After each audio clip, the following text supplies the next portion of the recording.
Greetings everyone, welcome back to more Paper Mario The Thousand Year Door. Oh my gosh, we got two episodes in one.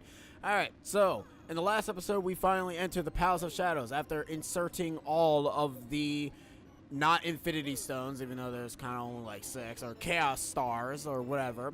And now we're finally deeper into the Palace of Shadows. Now I gotta say, this room actually sucks on 2 occasions. One, because if you end up letting these Potifiers get to you, you will get sent back. And they do kind of put enemies in the lineup of this area, and it really sucks. I don't like it, and I hate it. But other than that, Hoig. Once we finally finish this game, I'm kind of gonna go and like do something else. I'm probably gonna like play this game on the side. I will have to admit, I did like how this playthrough went about. For the most part, there are like some things that I don't really like that I did, and there are some things that I do like that I did. But I'm not gonna. I'm wondering, really. Kind of wondering if I actually did good in this playthrough. Probably didn't, but yeah, to like Paper Mario Thousand Year Door veterans, I probably sucked at it. But hey, I just play the game and I am a random ass fool, so what does it even matter? Damn it! Okay, so if you actually make a mistake and hit the fire tip, I think it actually resets. So you know what? Let's actually time the jump properly. Jump! But yeah, I have to say, the Palace of Shadows is fairly, I want to say it's short, mainly because of the fact that you technically have like a crap ton of fights that you're going to have to do, and let's just say it's kind of the point of the game where it can be a little bit difficult for you. Okay, we got ourselves another new, come here. Okay, you're going to go all the way over there, that's fine. Okay, or you can just do that, that's fine, I guess, whatever. Oh, there's only one. That's good, I guess. Let's see. You are the next fire variant, and you have what? As a phantom ember, it's an angry spirit born of hatred and confusion. Oh, that's sad. So, I'm not too cool with this thing. Blah. HP is 10, attack is 5, and defense is zip. If it attacks you with a spirit flames, you'll catch on fire. Please send this ghoul back to the grave, okay? Okay, so apparently Goombella does not like the flame. Sadly, we don't have the ice protection badge, so we can't really step on this guy. So we are going to have to bash him in the head. Okay. I guess sometimes you'll probably get catched on fire. I don't know why I'm going to even attack with Goombella. Goombella cannot attack him at all. But go ahead. Okay, I'm not doing stylish commands, which is pretty bad. Well, actually not really, because we have all our star power already. There's actually a hidden block here, which has a ghost sheet. I recommend getting it if you want it. I'm going to replace and a repel cape. It's actually kind of redundant to have like 2 of the same things. All right, so for this section here, you need to go into the car version of yourself and be able to jump. And it's actually not that bad. It's fairly easy. Now it's time for a recurring gimmick that was in Hooktail's castle, because it was fun the first time. Why not do it again? But this time it's actually easy, because I mean, you know, we could probably get past it, or you know, the game could just lie to me because I'm recording. But you know, same just like in Hooktail's castle. You gotta go ahead and bash your way through all these guys and go after the friggin'. I also love how my controls is like being hey, get back here. You cannot run away from me. Okay, we got him. I'm actually surprised that we got him. Cool. Ooh, that looks dangerous. But first, we need to tattle him. Even though I kind of don't need to tattle him because we are going to be fighting another one. Spoiler alert. That's a Dark Bone. It's the baddest of the Bone Gang. Max HP is 20, attack is 5, and defense is 2. When its HP goes down to 0, it collapses into a pile but eventually rise again. Same exact entitlement, yada yada yada, blah blah blah. Let's just use Showstopper and hope to God that it actually works. It worked when I did the practice version of this, but you know, knowing me, it's probably not going to work this time, because normally whenever you're recording something, it never actually works, and then you feel sad. Now there is actually a time limit with this. Okay, well, there you go. See, that's exactly what I meant. That means it's not going to work all of them. Thank God. And there you go. That's how you get rid of all of them without really having to fight all of them all at once. Showstopper is fun, but sometimes you have to remember that most enemies become immune, and we have the palace key. I think this room consists of a few enemies that we can fight. We already fought already, so I'm actually gonna. Oh, okay, no, it's not. That is an item. That is what you call a shroom, and what I'm going to do, I'm actually going to go into my gear and actually use one of the ultra shrooms.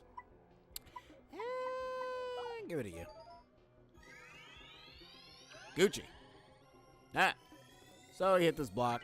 We'll get ourselves another one. Yeah, bada boom.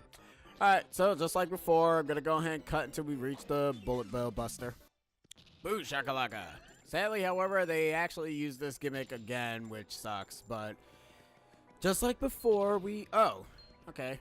We've got the Ember guys. We're gonna ignore you guys because I don't really need to fight you guys. I really don't. But just like before, gonna cut once again. I mean, I could just always just use Vivian and just not have to fight them, but to be fair, fighting these guys actually increases my star power, so yeah. Boo shakalaka. Thank God. I'm glad that's over, because that takes way too long to actually defeat all those enemies. Alright, so what's this room? Ah, this room. Alright, we're actually going to kill all these guys because I can do that, so be right back, guys. Alright, so during that second to last fight, because I actually didn't kill the other guy yet, we finally managed to level up, so we're actually going to increase our wonderful badge points. In all fairness, though, I think the badge points are going to be a little bit more important for the most part, but hey, I could be totally wrong. Is that a badge? No, that is a point swap. Swaps your partner's HP and FB. Cannot exceed max. Well, that seems kind of pointless. I don't really get the point of that badge, but hey, whatever. Alright, cool. Now we finally managed to defeat all of them. Okay, so let's see real quick. I always keep going in there. Okay, so we got 4 badges now. You know, putting the damage dodge actually might be a good idea. Where this become able to use 2 items. FP plus will increase our thingamaboob. Okay, I'm actually going to put on the Feeling Fire. That's actually a guarantee because the boss that we're going to be facing next is actually going to have, status inducing. And its status inducing is actually pretty annoying. Oh man, I don't really know what I want to even get rid of. I guess I'd get rid of the Thunder Rage. Okay, I said get rid of the Thunder Rage. Game, stop. Thank you. But this, we're gonna need P down and D down and all that down and yada yada yada. Alright. So now we're in the... Okay, this room is actually pretty interesting. It's almost like the Bowser room in the first game where you have to look at the flames, but instead of the flames, you're actually only looking at one flame in particular. You basically have to go through the room by looking at this certain flame because all the other flames are not lit. Don't go back, by the way, because if you go back, you're not going to progress anywhere. So you basically have to look up or down. If you see a fire on the lower level, you go from the lower door. If you see a fire on the top level, you go from the top door. It's a fairly easy puzzle mechanic. It's not really that bad. It's not. I thought, like, when I first did this, I was like, I'm not really understanding this all that well. But then I realized that, wait a minute, one of the torches is lit, but the other torches is not. So it's like, oh, okay, never mind. Either that or this is actually set and not randomized, and it probably is similar to the original Paper Mario puzzle room, so you can basically end up following it like that. I'm not entirely sure. I could be totally wrong. It could probably be the same exact passcode as in the original, but if it's not, then if it is, then that's a very odd reference. Just saying. But anyways, once you've actually gone through the certain amount of doors, you will actually end up in the centermost part of the palace. And here we are. This is actually the centermost area of the Palace of Shadows. It looks really good, doesn't it? Well, no, it seems we got past one dodgy room only to find another. This region is rather like an underground city. What is this place? You know what, Bombery? You bring up a good point. This basically is like this can basically be like the very uttermost part of the city now that I think about it. Considering the fact that the Palace of Shadows kinda is almost like a city in a way, but it's not. But considering it's been taken over by whoever, We'll find out who's actually taking over there, who actually lives in this place. But for right now, we don't know anything about this place. The lore of this place is very deep, guys. It's so deep. Alright, so we got ourselves a second to final enemy, I want to say. I say second to final because I'm not entirely sure if there's one more enemy I'm missing. We got ourselves a Chain Chomp, and these guys are pretty annoying. Well, not really annoying. They just have a high defense. Okay, so they are pretty annoying. Any enemy with high defense is automatically annoying in my book. Like, seriously, look how much defense these guys have.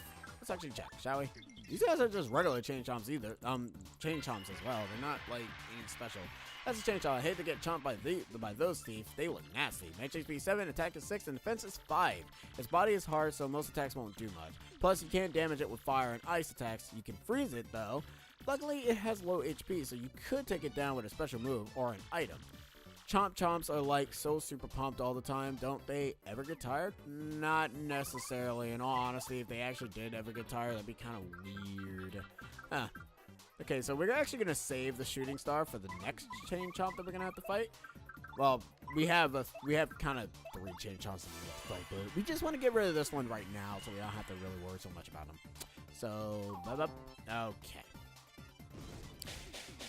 Perfect. Hey, at least I got rid of one. I mean, that's actually kind of sad, to be honest. That was by far the most pathetic way of doing that. Like, seriously. Holy crap. But that's whatever. You're not going to even hit me. You're going to hit Goombella. Yeah, see, I don't even understand that. Goombella, you got to leave. We can hit him with ice, but nobody actually has ice abilities. So, you know what? Maybe we can blow him up. Hopefully. Hopefully he actually is weak to being blown up. If not, then this is dumb. But anyways, we're not going to use Showstopper again, because I really don't feel like wasting, I don't feel like wasting anything with that. Damage enemies that directly attack Bombery. Well, that would be great. Bombfest, attack all enemies with Massive Blast. That would be great. For the next fight. I don't know how much damage you might actually do. You only do 1. Excellent. I guess because that actually counts as a fire move, I guess? I don't friggin' know. And booyah! Wait, you're still alive. Boosh! Hey, there we go. We got ourselves a bingo! And we have Star Power full! Which is kind of pointless considering the fact that it's so easy for me to actually get my Star Power back. But, hey, at least it's something, you know? At least it's something that I can be proud of. I mean, I can also be sad about it too, but hey, I got something, I guess. Anyways, took down that Chain Chomp. Now we're gonna take out the other Chain Chomp over on the other side. Ooh. Alright, so for this guy, since Bombery is completely useless, I'm not gonna even bother. So I'm just gonna use Koops instead. There we go. Maybe Koops can. Alright, so now that we're actually taking out the Chain Chomps, let's go ahead and activate the final switcheroo. And we're actually not going to go through the door. In fact, I'm actually going to call it an end of an episode, sadly, guys. I know it's very, very... Oh, okay, that actually counts. I thought you had to actually put it in the mouth to actually make it count, but apparently you don't. So that's actually good to know. But anyways, yeah, I'm going to be calling it an episode, mainly because of the fact that we kind of... been going on for too long. Like 23 minutes in. Well, according to me, like, cutting out fights. I wish I really knew the estimate of how many times I, like, cut out fights and whatever.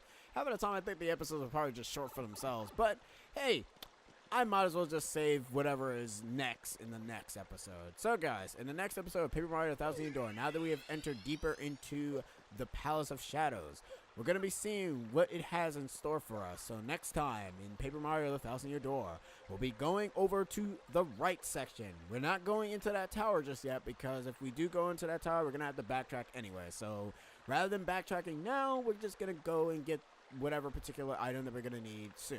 So anyways, CCX, over and out. Laters.